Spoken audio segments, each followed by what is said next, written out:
Estaba yo pensando en hacer un vídeo acerca de lo genial que puede llegar a ser el papel de un villano o un antagonista dentro de una película.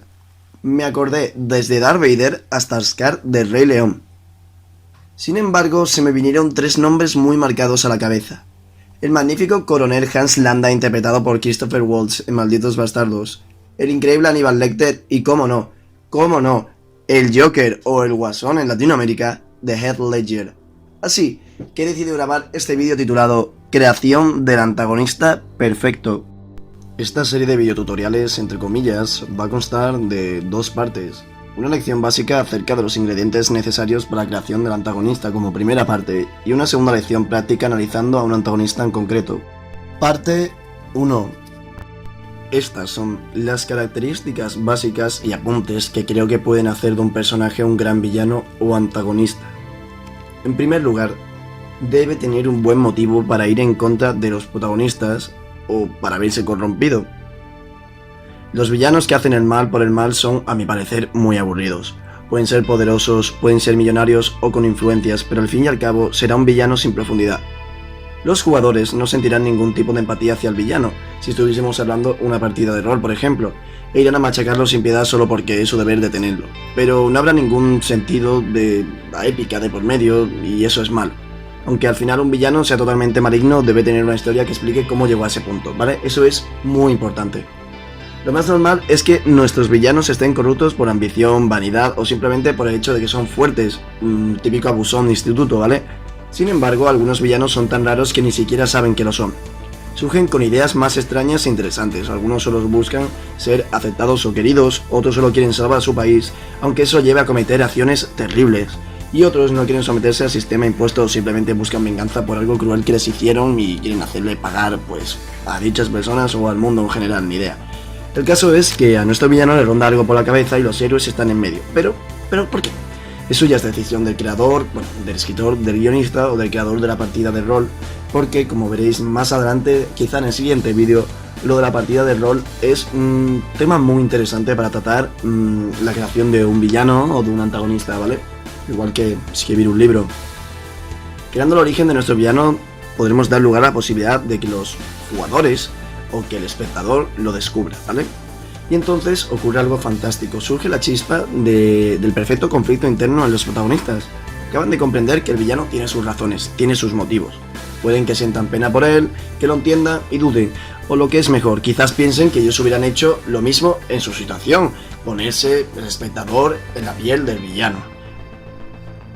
El segundo paso es que no tiene por qué ser necesariamente malvado, pero siempre debe ser un generador de conflictos, ¿vale? Una definición de estándar que tendría de un villano en la ficción es un personaje malvado que actúa en una obra ficticia, ¿vale? Sin embargo, yo añado que no tiene por qué ser necesariamente malvado, sino que a veces puede tener un punto de vista diferente que entre en un conflicto con los protagonistas. En resumen, para mí un buen villano puede ser malvado, ¿no? Pero lo que tiene que ser indiscutiblemente es una fuente de obstáculos para los protagonistas. El verdadero objetivo del gran villano no debe ser únicamente malvado y estar en su torre de marfil oscura mientras se ríe gruturalmente acariciando su mascota, sino de que debe de estar poniendo a prueba las habilidades del protagonista y demás constantemente, pero sin pasarse, ¿vale? Por ejemplo, el Inspector Javert es un gran antagonista, pero no es una persona malvada, es un hombre que salió de la miseria con esfuerzo y con el sudor de su frente, siguiendo a la ley, a rajatabla, ¿vale? Tercer paso sería que deberíamos concretar el nivel de maldad y su ética. Entendiendo esto como que no todos hacen el mal de la misma manera, porque los villanos de nuestras partidas tampoco deberían, ¿vale? De las partidas, de las películas y demás. Algunos pues tienen sus propias reglas o su propio código de honor, mientras que otros van a destruir directamente, ¿vale? El caso sería, por ejemplo, como un antagonista legal que sería, por ejemplo, el presidente Snow de Panem en los Juegos del Hambre, ¿vale? Pues que, intenta destruir, es el antagonista obviamente, pero de una manera casi legal, ¿no? Porque él es el superior de todo el mundo, ¿no? Yo qué sé, un maligno neutral, por así decirlo, un villano neutral, un antagonista neutral, sería el profesor James Moriarty, ¿vale? Que era, ya sabemos, un magnífico matemático de gran reputación social, que tejió, en secreto, pues la mayor red criminal de Europa, ¿vale? Es neutral, más o menos. Y un maligno caótico que sería el Joker, el guasón de Batman, claro. El siguiente paso sería de que el villano debe tener algo que le haga intimidante o perturbador.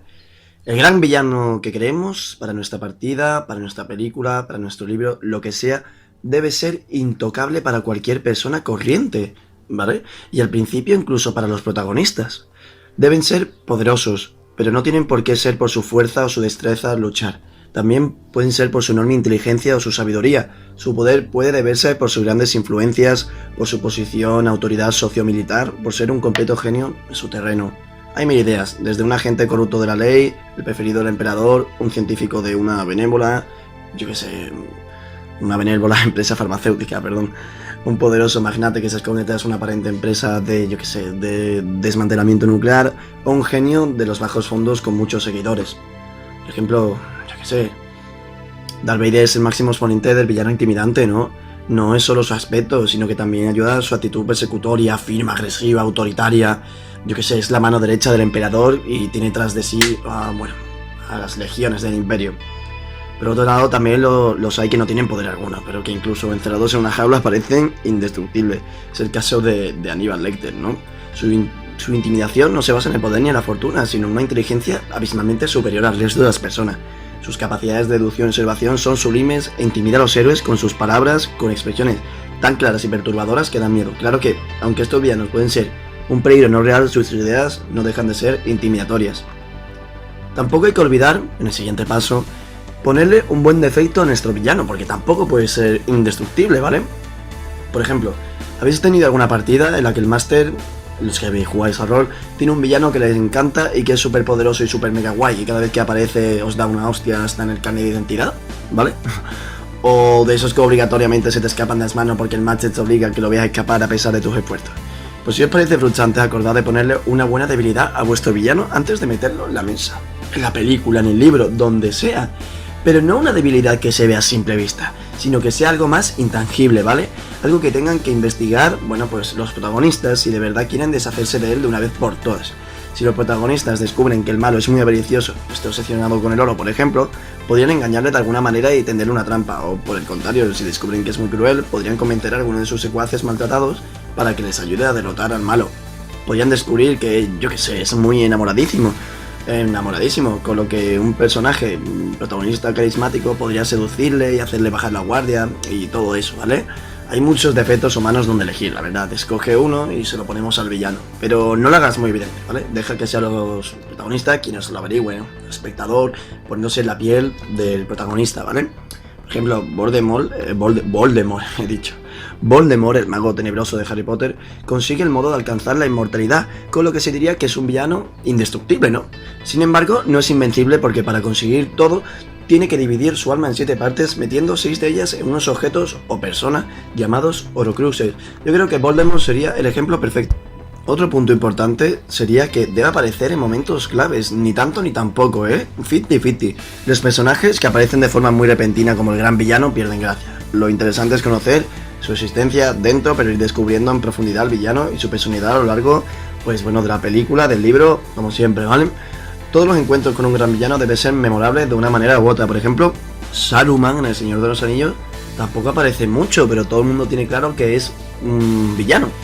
A veces es mejor es mejor idea no mostrar al villano 100% hasta un punto clave, quién sabe, puede que el verdadero villano sea el que menos esperas, ¿vale? Otro punto sería que hay que buscarle una manera de que encaje correctamente en la historia. No tiene mucho misterio, tenemos que buscar un nexo con los protagonistas, con los personajes de la película para que encaje en la partida, si fuera una partida de rol, o en una película, si fuera una película. Puede ser pariente del protagonista, su jefe, su sargento, un amigo de la infancia que en secreto había sentido envidia durante toda la vida de nuestro héroe, o es uno de los amantes de los personajes de la película. Uno muy interesante es crear un villano némesis de nuestros héroes, una antítesis totalmente opuesta. Para Sherlock Holmes era Moriarty, 2 mentes brillantes, una al servicio del orden y otra al del mundo criminal. Otro némesis legendario sería Joker y Batman, personificaciones del caos y del orden al margen de la ley, totalmente. Y uno existe porque existe el otro, es una especie de yin y yang que se complementan entre ellos. Otra forma de encajar un villano en la historia es que el malo sea producto de los héroes. Un error, una imprudencia o un mal acto de los protagonistas podría ser el creador dentro de la película, del film, del libro, lo que sea, de un buen antagonista. Una última advertencia. Para mi gusto, los grandes villanos deben aparecer en pequeñas dosis, ¿eh? También hay que crear villanos mediocres, secuaces, matones. Si todos tus malos son carismáticos y poderosos, acabarás cansando al espectador. Cuando tus jugadores o espectadores adoren enfrentarse a tu villano hasta el punto de que no sepan qué harían si acabarán de derrotarlo del todo, deberías sentirte orgulloso. Has conseguido crear un villano memorable. En fin, eso es todo. Estas son las ideas básicas que creo que deben tener algunos de los grandes villanos, tanto en una partida, como en una historia, como en una película. Bueno, ¿que vosotros qué pensáis? ¿Qué cualidades debería reunir un gran villano? ¿Cuáles son vuestros preferidos? ¿Qué pensáis de los villanos? Yo que sé, algo magnífico, insoportable, o habéis creado ya alguno. Contadme vuestras ideas en la caja de comentarios y bueno, os espero en el siguiente vídeo que va a ser práctico sobre un villano, ya veremos qué. Un saludo, hasta luego.